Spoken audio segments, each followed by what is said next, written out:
નમસ્કાર આંગણવાડી કર્મચારી બહેનો, સ્વાગત છે તમારું આજના આંગણવાડી માનદ વેતન વધારાના સમાચાર સાથે આપણી આ ચેનલમાં કે જેનું નામ છે ગુજરાતી જીકેની જમાવટ।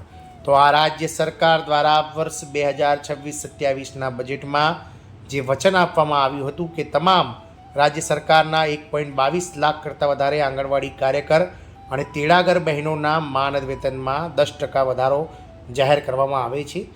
તો રાજ્ય સરકારના મહિલા અને બાળ વિકાસ વિભાગ તેમજ નાણાં વિભાગે સંયુક્ત રીતે પરિપત્ર બહાર પાડીને આ રાજ્ય સરકારના લાખો આંગણવાડી કાર્યકર તેડાગર બહેનોના માનદ વેતનમાં 1000 રૂપિયા કહી શકાય પ્રતિ 10%નો વધારો કરતો જાહેરાત કરવામાં આવી છે। તદુપરાંત રાજ્ય સરકારે 1 એપ્રિલ 2026ના રોજ તમામ આંગણવાડી 1.22 લાખ આંગણવાડી કાર્યકર તેડાગર બહેનોના ખાતામાં ગણવેશ પેટે એટલે કે સાડીઓ જે લાવવાના હોય છે, ડ્રેસ જે લાવવાના હોય છે તેના પેટે 1000 રૂપિયા તમામ બહેનોને ડિજિટલી ટ્રાન્સફર કરી દીધા છે।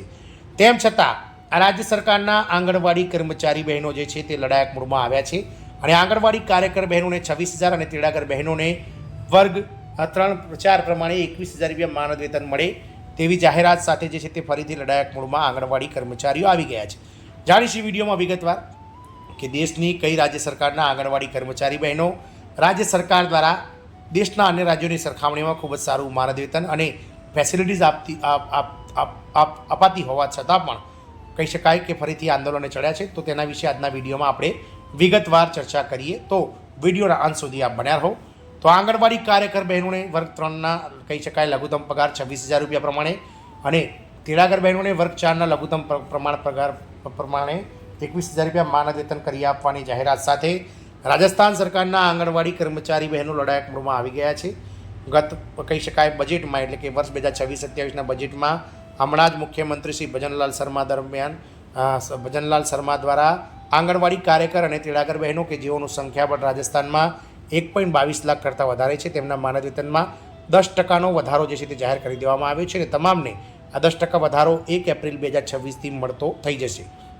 તદુપરાંત 1 એપ્રિલ 2026ના રોજ તમામ આંગણવાડી કાર્યકર અને તેડાગર બહેનો તમામને કહી શકાય 1000 રૂપિયા ગણવેશ પેટે તમામ બહેનોના બેંક ખાતામાં ડાયરેક્ટ ડીબીટી દ્વારા ટ્રાન્સફર કરવામાં આવ્યા છે। તેમ છતાં આંગણવાડી કાર્યકર અને તેડાગર બહેનો પોતાનું લઘુત્તમ વેતન જે છે તે ગુજરાત સરકાર અને ભારત સરકારના રાજસ્થાન સરકારના વર્ગ 3 અને 4ના કર્મચારીના લઘુત્તમ પગારના સમકક્ષ કરી આપવાને લઈને લડત લડાઈ રહી છે।